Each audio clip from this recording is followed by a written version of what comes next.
You may know, you may not, that I'm an admirer of Nietzsche. Nietzsche was a devastating critic of, I would say, dogmatic Christianity.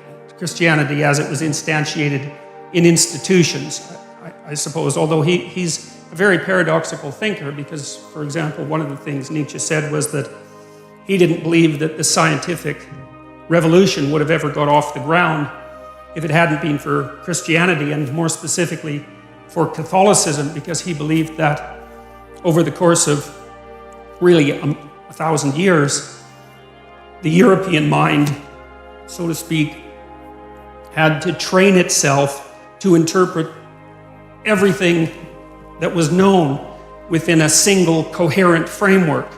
Coherent if you accept the initial axioms. A single coherent framework. And so Nietzsche believed that Catholicization of the phenomena of life and of history produced the kind of mind that was then capable of transcending its dogmatic foundations and then concentrating on something else, which in this particular case happened to be the natural world. And so Nietzsche believed that in some sense Christianity died in its own hand. It had spent a very long period of time trying to attune people to the necessity of the truth, absent the corruption and all of that that's always part of any human endeavor. And then the truth, the spirit of the truth that was developed by Christianity turned on the roots of Christianity, and everyone woke up and said something like, or thought something like, well, how is it that we came to believe any of this? It's like waking up one day and noting that you really don't know why you put a Christmas tree up, but you've been doing it for a long time, and that's what people do. And there are reasons that Christmas trees came about, but the ritual lasts long after the reasons have been forgotten. So now Nietzsche, although he was a critic of Christianity and also a champion of its disciplinary capacity, because you see, the other thing that Nietzsche believed was that it was not possible to be free in some sense unless you had been a slave. And by that he meant that you don't go from childhood to full-fledged adult individuality.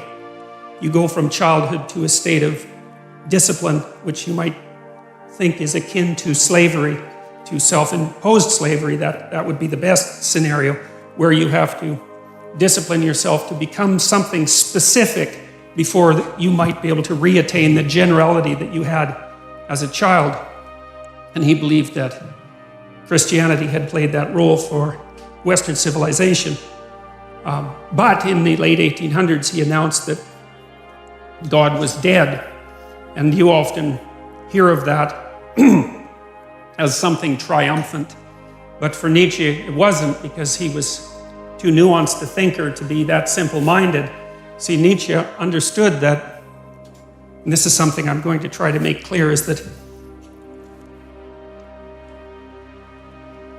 there's a very large amount that we don't know about the structure of experience, that we don't know about reality, and we have our articulated representations of the world, and then you could think of outside of that, there are things we know absolutely nothing about, and there's a buffer between them, and those are things we sort of know something about, and we don't know them in an articulated way. Here's an example. Sometimes you're arguing with someone close to you, and they're in a bad mood, and they're being touchy and unreasonable, and you keep the conversation up, and maybe all of a sudden they get angry, or maybe they cry, and then when they cry, they figure out what they're angry about, and it has nothing to do with you, even though you might have been what precipitated the argument, and that's an interesting phenomenon as far as I'm concerned, because it means that people can know things at one level without being able to speak what they know at another. And so in some sense, the thoughts rise up from the body, and they do that in moods, and they do that in images, and they do that in actions. And we have all sorts of ways that we understand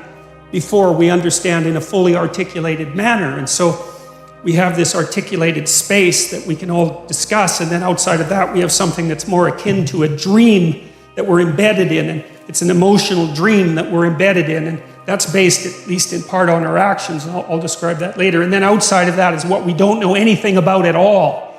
And in that dream, that's where the mystics live, and that's where the artists live, and they're the mediators between the absolute unknown and the things we know for sure.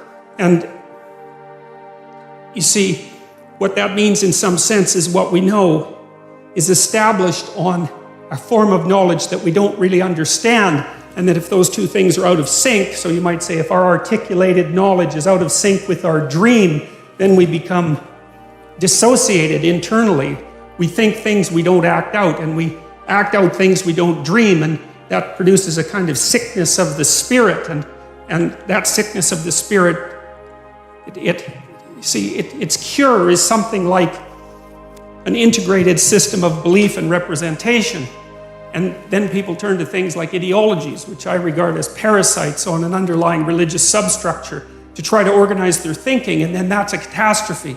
And that's what Nietzsche foresaw. You see, he knew that when we knocked the slats out of the base of Western civilization by destroying this representation, this God ideal, let's say, that we would destabilize and move back and forth violently between nihilism, let's say, and the extremes of ideology. He was particularly concerned about radical left ideology, and believed and predicted this in the late 1800s, which is really an absolute intellectual tour de force of staggering magnitude. Predicted that in the 20th century that hundreds of millions of people would die because of the replacement of these underlying dreamlike structures with this rational but deeply incorrect representation of the world. And we've been oscillating back and forth between left and right in some sense ever since, and with some good sprinkling of nihilism in there and despair. In some sense, that's the situation of the modern Western person, and increasingly of people in general.